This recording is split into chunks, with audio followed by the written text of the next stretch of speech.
So ayan mga pre, magandang araw po sa inyo lahat. At ngayon, no, meron po tayong update. Grabe Meron po tong tayong update na to, update no? mga kababayan. Kakaiba tong update na to kasi parang unti-unti na pong natutukoy kung sino Mm. talaga itong Kumbaga posible. partner, papunta na tayo ron. Papunta na tayo doon sa sa katotohanan talaga at Yes. kung sino talaga yung utak, no? Oo. May mga idea na po tayo na pag-uusapan ngayon, no? And syempre, nilabas na ba ng PNP yung Actually, mamaya pa. mamaya pa. Kasi meron na rin findings ang PNP mga kababayan. At tinukoy na nila yung person of interest dito sa ano na to, pagkawala ni Mima Alicia. At ito po ay hindi haka-haka. Ito ay na-recover sa naiwanan cellphone ni Mima. Na-recover po yung mga ebidensya, may mga deleted message na na-recover pa rin.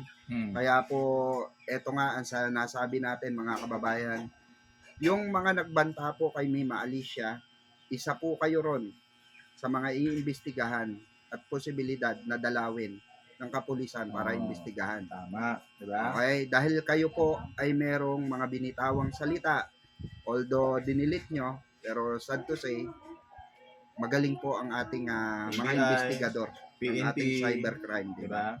Kaya po, siyempre, nagpapasalamat tayo sa ating butihing General Nartates, at sa ating butihing director ng NBI na si Matibag. Director Matibag po. So pasalamatan po natin ang PNP at syempre NBI po, no? Yes Kasi po.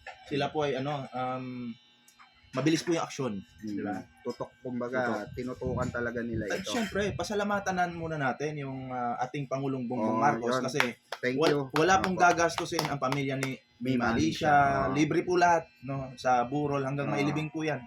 Ito nga at ang balita nga natin, partner, di umano'y baka sagutin pa ng ating Pangulo yung scholarship ng bata. Oo, scholarship ng bata. Hanggang college yun. So, isinusulong ito ng ating mga kaibigan, di ba, na nilalapit itong scholarship ng naiwan ni Mima. Kasi sa hindi po nakakaalaman, no, may anak po si Mima Alicia. Yes po. Ayan, so, yun. Isinusulong po ito ngayon ng tropa, mga kaibigan, na kasi balibalita ko parang ano daw hanggang college na daw yun. Diba? Which is deserved. Deserved naman ng bata. Deserved ni Mima. Kasi yun, kumbaga, doon, partner,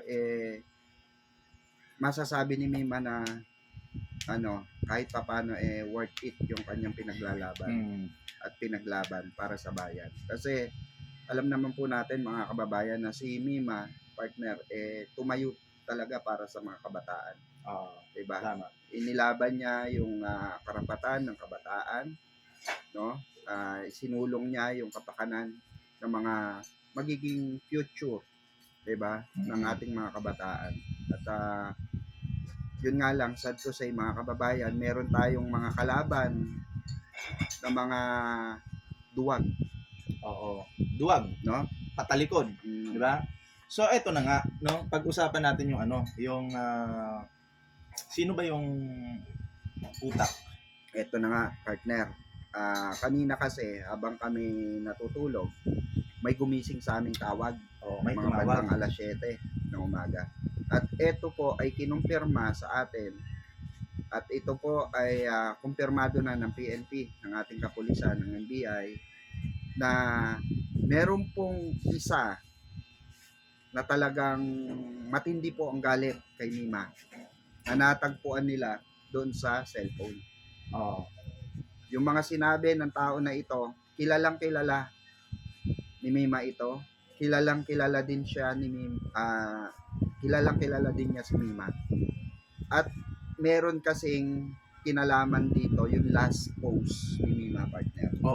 Yun na-topic ko yung kahapon, di ba? Last post na binanatan mismo yung lalaki. Lalaki ba? Kasi lalaki. I mean, sa parting banat niya na yun, meron kasing ibang lingwahe na hindi ko maintindihan. So, merong kinalaman ito at talagang ito yung tinitig ng anggulo ng kapulisan at napag-alaman ayon sa investigasyon ng police partner. Oo. Ito palang lalaking ito ay nabibilang yung kanyang tsuhin na general. Nako.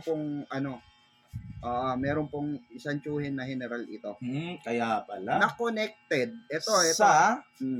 Ito partner, mabibigla. Huwag kayong mabigla pero nakakabigla ito.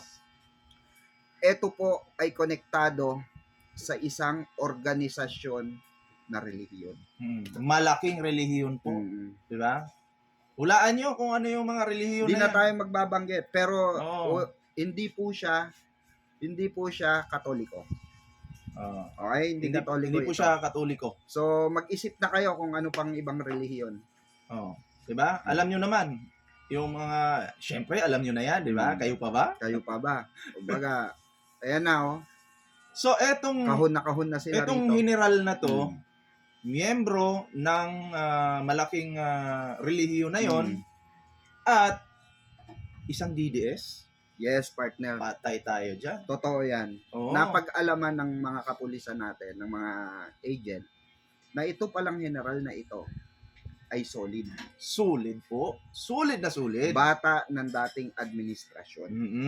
Batang-bata talaga ng dating administrasyon. Bata talaga. Galing talaga, no? Pero mga preno, huwag kayong mabibigla. Relax lang, no? Kasi marami pa po tayong malalaman sa mga susunod na oras. Yes. Diba? Baka mamaya may bagong update. Oo.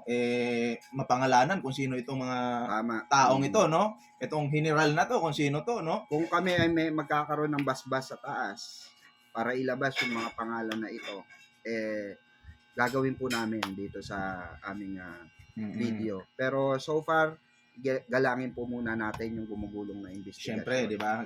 Dapat PNP po muna yung alam mo yun, igalang po natin. Pero tayo dito, napapag-usapan lang natin kung ano talaga yung posibleng lalabas, di ba? Pero hindi naman po muna tayo nagpapangalan. Bahala na po yung PNP dyan kasi syempre, igalang po natin sila dahil trabaho po nila yan, mga pre. Kaya nga. Saka eto nga yung sabi ng ng mga taong bayan. Mas malaki ang potensyal na may kinalaman ito sa usaping politika. Which is, wala naman talaga tayong maiisip na dahilan para gawin kay Mima ito. Kung hindi yung mga nasasagasaan sa politika. Nasasagasaan ang kanilang reputasyon, nasasagasaan ang kanilang mga agenda, diba? Bulok na sistema, diba? Anyway, eto, klaruhin muna natin. Etong taong ito ay magbigay ba tayo ng clue? X. X ba? Ano na lang natin? Kumbaga, X-mark na lang muna. X-mark na lang muna. X-mark. So, kita nyo naman po sa thumbnail natin, mga pre, no? May post si Mima dyan. Yes. At yan po yung tinutukoy natin, no? Ayaw kasi siya tantanan nitong tao na ito. At talagang kasi hindi ang galit. Yun ba yung kinasuhan? Oo, yun yung kinasuhan. Yung kinasuhan. Siyempre, kala siguro nung ganun kasi mag-isip yung mga tao ngayon na pag pinapatay ko to, yung kaso niya sa akin, mag-quits na yun. At mayroon pa siyang, makakapasok pa siya sa pagiging police o ano man yung or teacher, di ba? Or kung ano man, seaman. Anong profession niya. Anong profession niya sa buhay. Kasi mababasura yung kaso. Mababasura. Pero ngayon kasi, parang madadagdagan yata yung kung makumpirma talaga na siya to, no? Talagang ang sabi ng police, kapulisan natin matibay. Matibay ang ebidensya na akalap nila. Ikaw ba naman? Kasi hawak na po ng kapulisan yung cellphone. Kahit pa magbura ka ng message, maano po yan, makikita at makikita. Diba? Yes. At yun nga, ang dami raw nag-message kay Mima. Ang dami palang death threat talaga nitong kapatid natin na to. At yun nga, nakakalungkot mga kababayan. Kailangan pa nilang gumamit ng dahas. Diba? Kailangan pa nilang gumamit ng armas para lang mapatunayan na sila ay matapang. Oo. Yung katapangan kasi, Hindi gano'n, 'di ba? Hindi gano'n. Yung katapangan dapat gamitin mo sa tama, hindi yung gagamitin mo sa pananakot. Na kahit nga kami dito pagbantaan niyo, tangina, wala naman kaming kinatatakutan dito kasi nasa tama kami. Oh, lalo na pag harap-harapan talaga, papalag tayo. Ang problema lang, yung katapangan nila ginagamit nila sa Maling paraan. kaduwagan. Nagigets niyo yung punto ko. Bakit? Katapangan na kaduwagan, bakit? Patalikod. At matapang ba talaga kayo? Gagamit ka pa ng ano mo, hitman mo. Wala yan. Hindi uubra yan sa panahon ngayon. Lalo na tayo, high-tech na po tayo. Yung mga hitman na yan, nakalusot ka man ng 1 oras, 2 oras, 1 araw, 2 araw. Correct. Mahuhuli at mahuhuli ka. Pag nahuli yun, damay ka rin. Totoo yan. Diba? Kaya, dun sa mga nagbabanta sa amin, mapitas nyo man kami lahat ng mga vlogger. Pero yung binibitawan namin na katotohanan at nabitawan namin na katotohanan sa social media, mga ebidensya na ilatag namin, yan ay mananatili na buhay sa puso't isipan ng mga taong tumatangkilik sa amin. Kumbaga, partner, si Mima, yung mga ipinaglaban niya, yan ay sumisimbolo na sa natin, sa bansa natin ngayon. Nakatatak na yan Nakatatak sa na yan. bansa natin. Nakatatak na yan. Kamatay ni Mima, natatawa. Tulad Che Guevara. Mamaya itatopic natin yun. Tatalakayan po natin yan. Si Banat Bay. May mga videos po akong pin-repair talaga. No? Kompleto po yung presentation natin mamaya. Sa live, abangan nyo po yan. No? Abangan nyo yung mga... Doon natin mamaya yan tatalakayan itong mga bugok na mga kutong lupang, basurang, mga alagad ng demonyong mga Duterte, no? Sila po ay ating tatalakayin mamaya, no? Kaya pala tuwan-tuwa itong mga kupal na to, partner. Talagang konektado eh. Konektado, may alam. May alam. Parang alam na nila na may mangyayari. Oo. Kalain mo, patay na yung tao, sasabihan ng pokpok. Nag-post si Banat Bay, pokpok daw si Mima. Diba? Patay na yung tao. Sino daw itong pokpok na binaril, di ba? Nagtatanong pa eh, no? So, may sira na po ito sa utak ng mga to, no? Akala nila nakakatuwa yung mga nangyayari.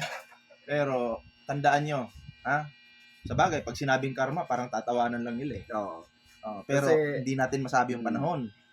Pag binalikan ka ng karma, tatambling ka talaga. Ang inaano nga nila, si Mima daw ang nakarma. Actually, hindi po karma yung kay Mima. Yun po ay intentionally. Magkaiba po yung intention na patayin ka. Sa karma. Diba? Sa karma. Ang karma po, disgrasya. Diyos po ang nagsasabi niyan. Okay? Diyos po ang gumagawa niyan. For example, pinanalangin mo mamatay yung tao, ikaw yung nauna, kasi nga, di mo alam na may sakit ka. Or bigla ka inatake sa puso, or bigla kang namanhid ang katawan mo. Dead on arrival ka sa ospital, ganon. Pero yung bariling ka, hindi, intention yun. Intention yun. Hindi po karma. Ito pa, idagdag ko pa kung ano yung tinatawag na karma. Yung murahin mo yung Diyos, tapos yung Diyos pinadala ka sa ginawa kang karton. Yun yung karma. Yun doon nahahayaan ng Panginoon Diyos na mamatay ka doon sa haba ng panahon. Ilang years yung paglilitis dyan? 8 years? 8 years. Naku po. At taon-taon lang yun. Naku po. Once a year lang. Once a year. Naku po. Patay tayo dyan. Kaya sabi nga natin na sana maano niya, 'di ba? Sana makasurvive ka digong. Hindi naman namin hangad yung kamatayan mo.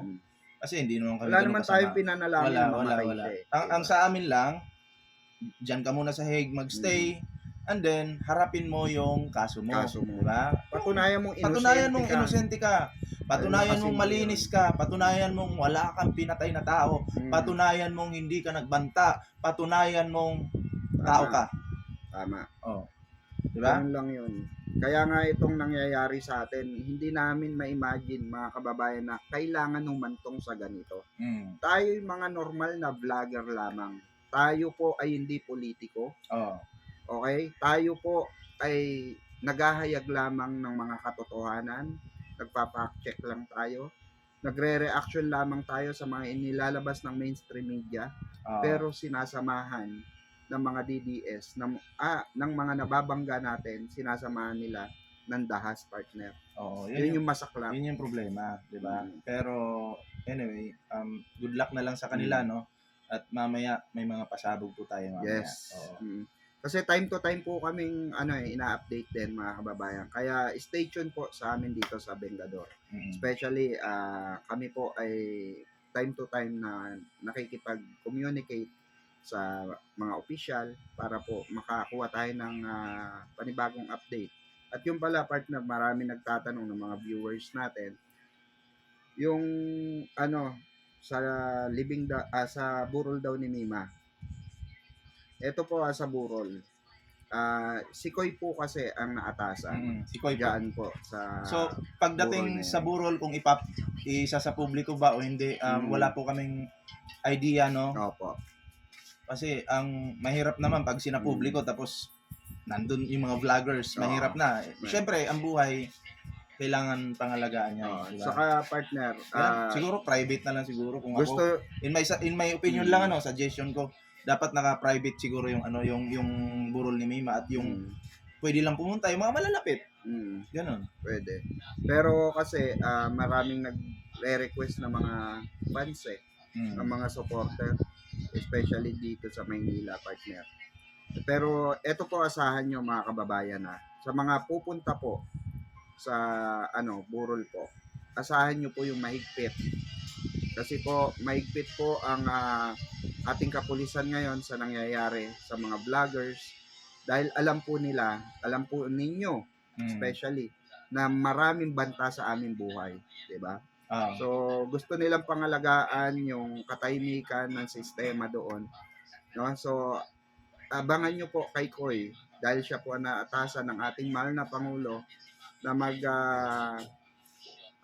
ayos ng burol ni Mima Alicia. Yan. So at least may idea na yung yung mga viewers natin. Kaya salamat po Mr. President na narinig nyo po ang panawagan, sigaw ng taong bayan na hustisya at agarang aksyon para sa hustisya kay Mima.